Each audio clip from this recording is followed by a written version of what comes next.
Assalamualaikum warahmatullahi wabarakatuh. Bismillah, alhamdulillah, wassalatu wassalamu ala rasulillah wa ala alihi wa sahbihi wa mawalah. La hawla wa la quwata illa billah. A'udzu billahi minasyaitonir rajim. Bismillahirrahmanirrahim. Ya ayyuhalladzina amanu taqullaha wa kunu ma'as-shadiqin, amma ba'd. Para jamaah Haji Qalbu rahimakumullah, hari ini melanjutkan kitab Maraqil Ubudiyah dari Syekh Hujjatul Islam Imam Ghazali yang disarai oleh Syekh Nawawi Al-Bantani dalam kitab Hidayatul Hidayah. Dan sekarang mari kita memulai bersyukur pada Allah, alhamdulillah rabbil alamin ala kulli halin wa ni'matin, dan berselawat Allahumma sholli ala sayyidina Muhammad wa ala alihi washabihi. Mari kita memulai hal yang setiap hari berkali-kali kita lakukan, yaitu tentang etika berwudu. Ini memang kitabnya kitab keseharian kita, sambil mengingatkan kita apakah kita sudah menjalankan dengan baik. Wa qala al-mu'allif fi hadzal kitab wa nafa'u bihima bi ulumiyya fid darin amin ya rabbal alamin. A'udzu billahi minasyaitonir rajim. Bismillahirrahmanirrahim. Babu adabil wudu, bab yang menerangkan tentang etika dan tata cara wudu. Artinya apa? Hunal matlu batu fatam fatasmulul mandubah wal wajibah.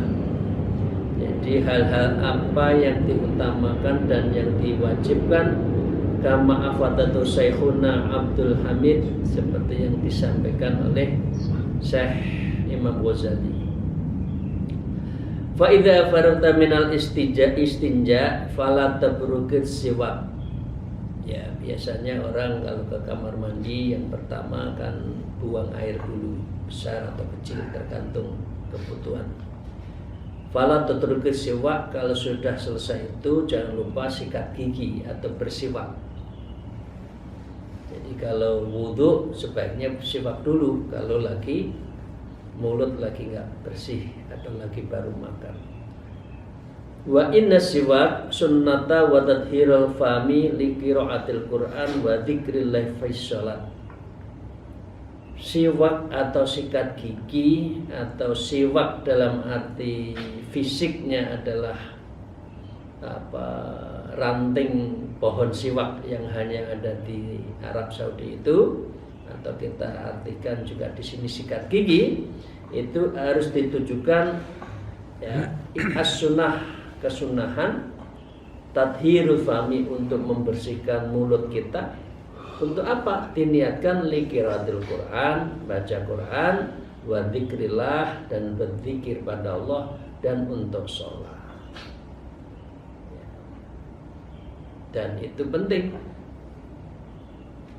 Baca Quran, kanan kiri banyak orang kalau tidak bersikat gigi, nanti auranya kemana-mana. Jadi lebih baik sih, memang disunatkan sikat gigi. Kama tawibil jima husul nasl, sebagaimana halnya kalau kita mau berhubungan dengan istri, dengan suami, ya itu sebaiknya bersih juga mulutnya, bersikat gigi. Fa innahu madharatul lil fami, karena sesungguhnya siwak itu sebagai pembersih di dalam mulut kita. Penting ya. Nah, ini adalah untuk menghindarkan minar roh ikhati al-karihah, membersihkan mulut dari bau yang tidak sedap, yang tidak enak. Kalau bersiwak sikat gigi juga ditujukan wa mardhatan lirabbi wa mushitatan lisyaiton, untuk membuat ridho pada Allah dan membuat marah pada setan. Karena setan itu senengannya yang kotor-kotor, yang bau-bau, ya. Jadi karena itu kita harus membersihkan ini. Innallaha yuhibbul tawwabina wa yuhibbul mutatahhirin. Allah senang dengan orang yang taubat dan orang yang bersuci. Wa sholatan bisiwak afdhalu min sab'ina sholatan bila sifat. Sholat yang bersifat itu lebih baik, utama dari 70 sholat yang tidak bersifat. Diriwayatkan oleh Imam Al-Humaidi dalam satu hadis, roknatani bisiwakin afdhalu min sab'ina roknatan bila siwak. 2 rakaat dengan bersiwak itu lebih baik daripada 70 rakaat tanpa siwak. Jadi kalau sholat malam, bangun tidur, ya, lagi mau sholat tahajud bersama di masjid, di pondok sini, dalam rangka tawajuh, sebaiknya sikat gigi dulu. Jangan bangun tidur langsung sholat, nanti kanan kiri, apalagi lagi ngantuk menguap gitu ya. Nah, ini kurang baik. Wa fi riwayatin raqnatun biswakin tadilu sab'ina raqnatan. 1 rakaat dengan bersiwak itu mengimbangi dari 70 rakaat. Nah, hadis ini bukan berarti kalau sudah sudah bersiwak karena itu tidak perlu berjamaah, bukan gitu artinya ya. Bukan seperti itu. Allati ya bisa wa isni darajah, karena sholat berjamaah tetap dilimpahkan 27. Jadi kalau kita sudah bersiwak, sholat berjamaah itu jauh lebih banyak, berlipat-lipat dari apa yang kita lakukan dalam beribadah atau sholat. Li'anna lam yatahid jaza'al fihima, karena sesungguhnya tidak dapat disamakan pahala pada 2 hal itu, berbeda. Sholat jamaah iya, sholat bersiwak ya. Li'anna darajat wahidatan minal jamaah qad ta'tilu katsiran minas sab'ina rakatan bisiwak. Karena sesungguhnya 1 derajat dari sholat jamaah sungguh dapat melebihi dari 70 rakaat itu, karena ini sesuatu yang beda. Jadi jangan dianggap udahlah tidak usah berjamaah karena sudah bersiwak, toh sudah 70 kali, ya tidak, bukan itu artinya. Ruwiya annahu sallallahu alaihi wasallam an Abu Hurairah radhiyallahu an laula an asabku ala ummati, kalau bersiwak itu tidak memberatkan pada umatku, la amratahum bisiwaki fi kulli shalat, saya akan mewajibkan setiap sholat itu bersiwak, ya, karena itu sunat kan, ini kan. Ya, takut ya tidak semua negara itu kan punya siwak, sehingga dengan demikian ini tidak harus, tapi ini sunnah. Wa anhu, dan Rasulullah juga bersabda, umirtu bisiwaki hatta khosita ayyaktuba alayya, saya diperintahkan untuk bersiwak hingga saya takut kalau bersiwak diwajibkan untuk diri saya. Nah, ini semua ya seperti yang disampaikan oleh Syekh Alwani, dan juga menyangkut pentingnya orang ini dianalogikan bersiwak itu perlu untuk orang yang makan bawang. Liman akala sauban au ya basolan yaumul jum'ah, sholat Jumat habis makan, di situ bawangnya banyak, ya, rempah-rempahnya banyak, maka itu juga disunatkan untuk bersiwak dulu sebelum sholat Jumat. Bapak-Ibu sekalian, kita lanjutkan cara bersiwak. Tsumma ijlis lil wudu, setelah sholat, setelah siwak, ya kira-kira buang air kecil, air besar, sikat gigi, dan sekarang wudu. Tsumma ijlis, duduklah lil wudu, Ya, ini beda dengan kalau di Mekah. Kalau panjenengan di Mekah Madinah, orang wudu itu kan duduk, ada tempat duduk, ya, terus kerannya tidak jauh dari tempat duduk kita. Kalau di Indonesia rata-rata kan berdiri ya. Ya, ini disunahkan untuk duduk. Wa hadzal muwafiq lima fi kalamir Ramli wal Mawardi. Ini seperti yang disampaikan oleh Imam Ramli dan Imam Wardi. Maka diupayakan mahalla qabla wasal kafaini, cuci tangan dulu ya. Sebelum wudu itu tangannya dicuci-cuci ya. Tapi Imam Haramain dan Imam As-Solah, Imam An-Nukaib, Imam Ibnu Hajar, Imam Asy-Syarbini mengatakan min anna mahallata baina ghusl kafaini wal madhatin, yaitu bahwa tempat pelaksana adalah di antara membasuh dua telapak tangan dan berkumur-kumur. Itu wudu. Jadi ada yang cuci tangan dulu baru wudu, atau waktu tangan itu itu menjadi bagian wudu.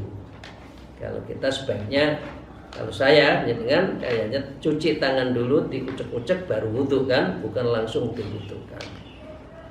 Nah, mustaqbilal qiblata ala mawdi'i murtafin kaila yusibaka rosasun, dalam keadaan menghadap kiblat di atas tempat tinggi yang tidak mengenai dirimu, air percikannya itu ya. Jadi lebih baik ya tempatnya agak tinggi sehingga airnya itu tidak ada percikan, air yang mustakmal di bawah itu mercikkan kita. Nah, dengan demikian diawali dengan wakul bismillahirrahmanirrahim. Ya. Bismillah. Fa in taraktal basmalah fi awali wudu fa anta biha fi asna'ihi. Kalau awalnya lupa, di tengah cuci tangan ingat ya, itu diteruskan bismillahnya. Fa in faraghta fala ta'ti biha ili faiti mahalliha. Jika telah selesai cuci tangan, tidak usah melakukan itu, karena itu ya kan sunat. Nah, jadi tidak harus diulang lagi cuci tangan, tidak usah. Kalau setelah cuci tangan baca alhamdulillah alladzi ja'alal ma'a wa tahura. Rabbi a'udzubika min hamazatis syaiton. Wa a'udzubika rabbi ayyahdurun. Doanya gitu kalau cuci tangan. Segala puji bagi Allah ya, yang menjadikan air dalam keadaan suci. Wahai Zat, wahai Allah, saya berlindung kepadamu dari godaan setan, dan saya berlindung kepadamu dari kehadiran mereka, artinya setan itu kepadaku. Itu ya. Ini memang kalau sudah Imam Ghazali itu sangat tertib, sunat-sunatnya dijalankan semua. Mengapa minta tolong dari setan? Karena setan itu ain tufsibani syaitan bisuin kadza fis-shahah. Karena setan itu selalu mengajak keburukan. Jadi kita harus lawan. Ini diterangkan di dalam kitab As-Sohah. Nah, setelah itu tumaksil yadaika salasat qabla antas kuluha inaan. Basuhlah kedua tanganmu, kedua telapak tanganmu pergelangan sebanyak 3 kali sebelum kamu memasukkan keduanya ke wadah. Jadi ini masih belum wudu ya, masih cuci-cuci, bersih-bersih. Biasanya itu di sela-sela, di kuku-kuku dibersihkan. Dan ucapkan Allahumma inni as'alukal yumna wal barokah wa a'udzika minasyu' wal halakah. Allahumma khfad yadaya min ma'asika kulliha. Itu doa-doa ketika cuci tangan. Nah, setelah itu cuci tangan selesai, Bapak Ibu sekalian, baru berdoa. Tsumma anwir raf'al hadas awis tibahatan as-shalat. Kemudian doa untuk berwudu.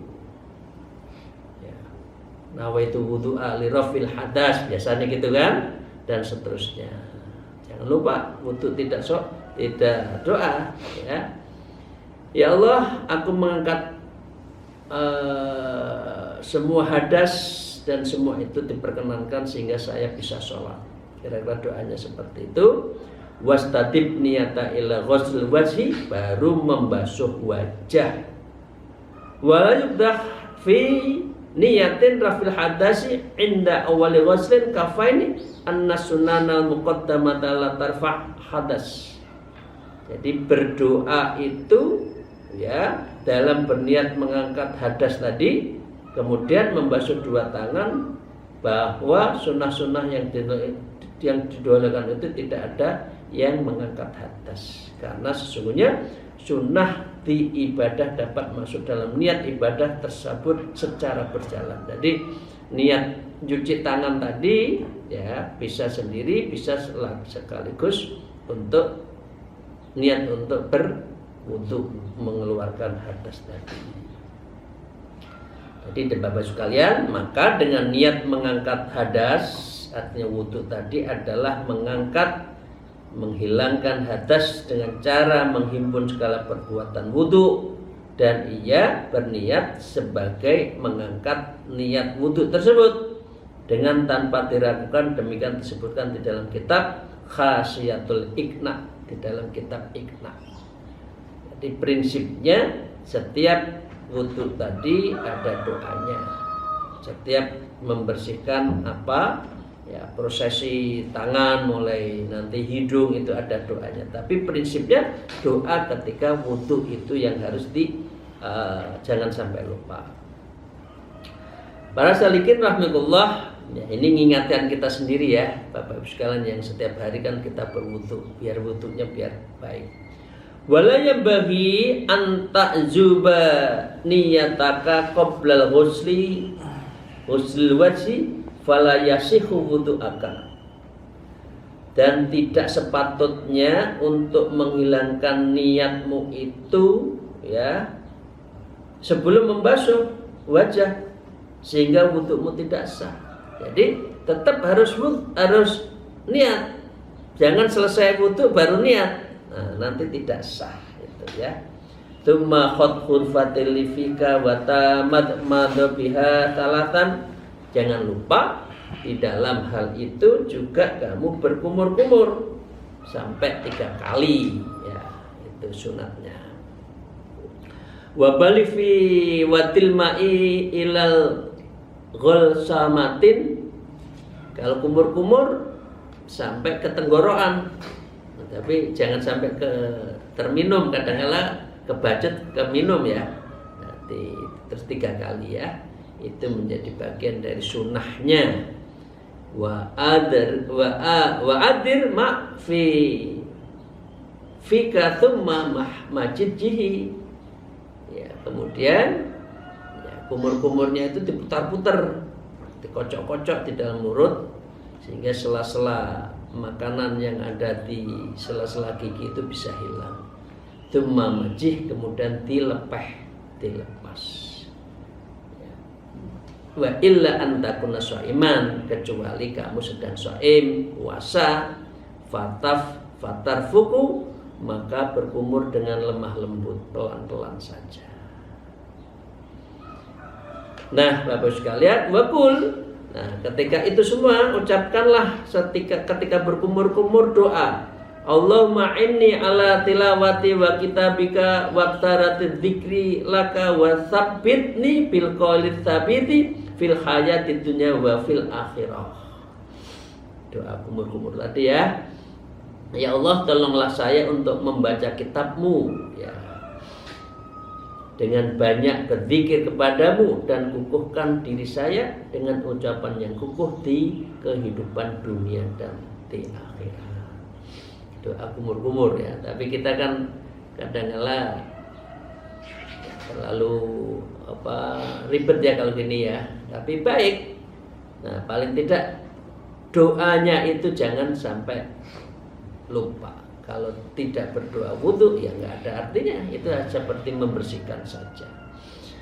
Dan berdoa Allahumma skini min khawdi nabika sallallahu alaihi wasallam ka'san la adma'u ba'dahu abadan, atau Allahumma a'inni ala dzikri wa syukrika.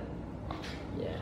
Ada lagi Allahumma asni li arrikhni. Ya. Doanya macam-macam ya dari beberapa kiai daripada ulama. Ya Allah, berilah saya minum dari telagamu, dari telaga nabimu segelas yang saya tidak akan haus setelah meminumnya untuk selama-lamanya. Ya Allah, tolonglah saya untuk berzikir kepadamu dan bersyukur kepadamu. Nah, setelah itu kemudian ambillah seciduk air ke hidungmu, beristinsyalah dengan sebanyak 3 kali. Jadi dibersih-bersihkan hidungnya. Ya, sebelum itu semua ya, bagian wudu itu membersihkan hidung. Ya, mungkin ada, maaf ya bahasa Jawanya, upil ya, ada kotoran yang masih ada di hidung itu biar bersih. Nah, ini semua wastasrik ma fil alfi min rutubatin, dan keluarlah apa yang di dalam hidung dalam kondisi yang basah kotoran. Bapak sekalian, maaf ini kotor ya, kita ngomong agak apa adanya. Upil ya. Nah, apa ya? Upil itu kotoran hidung. Kalau tidak pakai air, dikoel itu kan bisa berdarah. Nah, tapi kalau kita saat wudu dibasahi kemudian ada kotoran, itu lebih mudah keluar. Ini cara untuk membersihkan. Dan ucapkanlah doanya tadi, Allahumma ujidli arrihni ra'iyatal jannah wa anta anni radin. Ya Allah, pertemukan saya ya akan aroma surgamu, dan engkau terhadap ini diri saya ini sebagai zat yang engkau ridhoi. Atau Allahumma la tahrimni raihatin na'imika wa jannatika. Ya Allah, jangan engkau haramkan diri saya meraih aromamu, kenikmatanmu nanti di surgamu. Ini doanya bagus-bagus ya, tapi kadang-kadang kita simpel wudu saja. Wawil istisar, ketika mengeluarkan air dari hidung, ucapkanlah Allahumma inni a'udzubika min rawaihin nari wa su'id dari. Allah, sesungguhnya saya berlindung kepadamu dari segala aroma neraka, dari keburukan sebagai tempat tinggal. Ya, dengan demikian, mengapa ini penting membersihkan hidung? Ini menyampaikan untuk membersihkan dan menghilangkan penyakit-penyakit yang ada di dalam hidung kita. Bapak sekalian, kita lanjutkan sedikit lagi, masih dalam rangka proses wudu. Baqalal mu'alif thumma khudh khurfatan liwajhika faghsil biha min mubta'a tasdi'il jahbahat. Ya. Kemudian ambillah seciduk air untuk wajahmu, lalu basuhlah dengannya dari permulaan bidang datar dahi. Nah, ini. Jadi dari dahi dulu ini ya, cara mengusapnya. Ila muntaha mayuk bilu minad dako ini fituli wa minal uduni ilal uduni fil urdi. Ya, setelah itu masuklah dari dahi turun ke ujung hidung, wajah, dagu, memanjang sampai bawah dan sampai masuk di sela-sela telinga itu ya, yang di dalamnya fil urudi, yang melebar. Jadi jangan wudu itu cik di atas, harus di wajahnya itu kelihatan. Nah, wajahnya itu harus terbasahi. Wa ausil ma'a ila maudhi'it tahdhib, dan campailah air ke tempat pembuangan rambut, artinya di sela-sela rambut itu. Fa warra'si litisali sa'rihi bi sa'ril ra'si wa ba'dhu minal wajhi. Karena tempat itu dibasuhlah rambut itu karena bersambung rambut di tempat pembuangan itu dengan rambut kepala, dan sebagian tempat itu termasuk bagian wajah. Jadi setelah wajah itu masih belum kena rambut, maka nanti ada rambut sendiri. wa wa ma ya'tadun nisa, dan bagian tersebut adalah suatu bagian dari yang terbiasa para perempuan. Wa akabir wa wa ma lahu wajahatun, dan para yaitu sesuatu orang-orang yang berwibawa. Jadi air itu tetap harus mengena seluruh wajah dan rambutnya. Yaitu caranya ibu-ibu tanhiyatus sya'ri, disingkirkan dulu rambutnya, dilatih biar enggak masuk ke wajahnya ya. Anhu artinya wajah, jangan menutupi rambut ibu yang panjang itu masuk menutupi wajahnya, nanti tidak kena air wajahnya. Wa wa ma baina ra'sil udhun, dan bagian tersebut adalah sesuatu bagian wajah di antara pucuk telinga, dan itu kena juga. Bapak Ibu sekalian, ila zawatil hajaibin, ya, sampai sudut kening. Sudut kening itu kan gini, airnya itu harus tetap kena. Mengapa ini penting? Karena pangkal telinga yang menaikkan bagian tersebut berupa bagian putih yang tertutup dengan bagian yang tinggi, yaitu di telinga. Maka bagian tersebut itu dekat atas pasak telinga, tidak ada di antara, dan di antara bagian putih itu suatu pemisah, melainkan bagian yang merendah. Jadi mulai dari ada pentilnya yang ini, telinga itu harus basah. Ya, ini harus dibasahi sampai dagu, sampai atas itu. Sampai ila zawiyatil hajabin, sampai sudut kening, yaitu pojok pelipis atas itu harus kena. Sekalian itu ya, ribet ya, ribet, tapi ya baik. Itu semua kan dalam rangka bersuci. Maksud Imam Ghazali mengatur seperti ini ya adalah sesuatu yang bertempat dari wajah, dahi, semua itu harus harus terbasahi ketika wudu. Ya, ini artinya begini, di pinggir wajah ya ada ujung benang di atas pucuk telinga, di ujung kedua bagian atas dahi diletakkan tegak lurus, maka tidak akan turun dari tempat ke samping wajah yang bersentuhan dengan tepi dahi, maka tempat itu adalah tempat pembuangan rambut, tempat tumbuhnya rambut-rambut halus. Artinya ini disisir semua, dibelakangin, sehingga airnya itu tetap dalam keadaan dibasahi. Sedikit lagi, wa ausil ma ila manabis syu'uri arba'atil hajibaini wasyaribain, dan sampaikan air tempat itu, rambut-rambut sudah, ya alisnya yaitu sepasang alis, bagi yang laki itu adalah syaribain, kumis, itu juga harus kena ya. Kemudian sepasang bulu mata, wal ahda wal idharaini wa huma yuwaziyani al udhunaini minal mubta'ilil hayyin. Sudah make up harus wudu ya itu. Jadi merah-merah di pipinya hilang, alisnya yang sudah diatur berapa menit itu seret itu ya hilang ya. Tapi wudu harus kena ya. Jambangnya laki juga harus kena. Dan itu saling berdekatan, dan dua itu adalah menyangkut udhunai minal mubta'il hayy, yaitu dua telinga dan janggutnya itu dibasahi. Jadi janggut artinya orang yang punya jenggot, janggut itu kalau ada jenggotnya, ada bulunya, maka ia tetap harus dibasahi sebagai bagian dari amrod, yaitu orang laki yang biasa memiliki kumis dan jenggot. Maka wa yajibu isolul ma ila manabitil haidhi wal khafifah, dan wajib menyampaikan air itu di tempat jenggot. Untuk apa?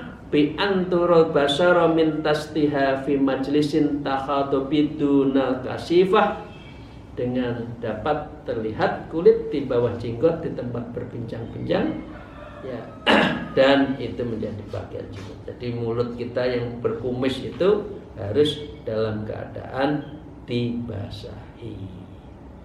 Demikian, terima kasih Bapak sekalian. Ini masih menyangkut satu proses saja, ini masih wajah, belum yang lain-lain. Untuk itu kita akan lanjutkan pada hari puasa besok. Terima kasih, mohon maaf atas segala kekurangan saya. Akhirul kalam, alfa minkum, wallahul muwafiq ila aqwamit thariq. Assalamualaikum warahmatullahi wabarakatuh.